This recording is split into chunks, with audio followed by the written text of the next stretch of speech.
नसूह एक ऐसा मर्द था जो औरतों जैसी शक्ल व सूरत रखता था, नर्म आवाज, नाजुक जिस्म और दाढ़ी के बगैर। वो इसी जाहिरी भेस का फायदा उठाकर जनाना हमाम में औरतों का मसाज करता था। ये उसके लिए जरिया माश भी था और उसके दिल में छुपी ख्वाहिश की तकमील भी। कई बार जमीर ने उसे मलामत की, मगर हर बार वो अपनी तौबा तोड़ देता था। एक दिन बादशाह की बेटी हमाम में आई और मसाज के बाद उसका कीमती हीरा कहीं खो गया। शहजादी के हुक्म पर सबकी तलाशी ली जाने लगी। नसूह बदनामी और शर्मिंदगी के डर से एक कोने में छुप गया। जब उसने देखा कि कनीजें उसे ढूंढ रही हैं, तो उसने रोते हुए सच्चे दिल से खुदा से तौबा की और दुआ मांगी, ऐ अल्लाह, मैं वादा करता हूँ कि आज के बाद कभी ये गुनाह नहीं करूँगा, मेरी लाज रख ले। उसकी दुआ अभी खत्म भी नहीं हुई थी कि बाहर से आवाज आई, नसूह को छोड़ दो, हीरा मिल गया है। नसूह की आंखों में आंसू थे और दिल में इत्मीनान। उसने शहजादी से रुखसत ली और घर आ गया। नसूह जान गया था कि अब इस शहर में रहना मुमकिन नहीं, जहाँ की औरतें अब भी उसे चाहती थी। उसने अपनी तमाम नाजायज कमाई गरीबों में बांट दी और शहर छोड़कर एक वीरान पहाड़ी पर चला गया। वहाँ वो अल्लाह की इबादत में मशगुल हो गया। एक दिन उसे एक भैंस नजर आई जो घास चर रही थी। उसने सोचा कि ये किसी चरवाहे की होगी और जब तक उसका मालिक न आए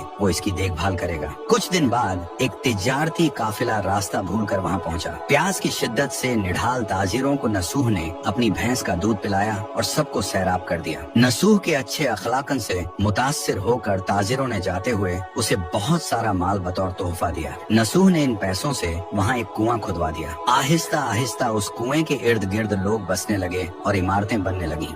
नसूह की नेकियों की वजह से सब उसकी इज्जत करते थे। नसूह की नेकी और शोहरत के चर्चे बादशाह तक जा पहुँचे। बादशाह उससे मिलने का बेहद मुश्ताक था, लेकिन नसूह ने बादशाह के पास आने से इनकार कर दिया। इस बेनियाजी ने बादशाह की मिलने की तलब और बढ़ा दी और उसने खुद नसूह से मिलने का फैसला किया। जब बादशाह नसूह की बस्ती में दाखिल हुआ, वहीं उसकी रूह कब्ज हो गई। चूंकि बादशाह बतौर अकीदतमंद नसूह के पास आ रहा था और रियाया भी नसूह की खूबियों की कायल हो चुकी थी, सब ने नसूह को बादशाह के तख्त पर बिठा दिया। नसूह ने इंसाफ का निजाम कायम किया और उसी शहजादी से शादी कर ली जिसके गोहर की वजह से उसे हिदायत मिली थी। एक दिन एक शख्स दरबार में आया और अपनी गुमशुदा भैंस का जिक्र किया। नसूह ने मुस्कुराते हुए कहा, तुम्हारी भैंस मेरे पास है और आज जो कुछ मेरे पास है वो सब उसी की वजह से है। इस पर वो शख्स कहने लगा, ऐ नसूह, जान लो, न मैं इंसान हूँ और न ही वो जानवर भैंस है। हम दो फरिश्ते थे जो तुम्हारा इम्तिहान लेने आए थे। ये सब कुछ तुम्हारी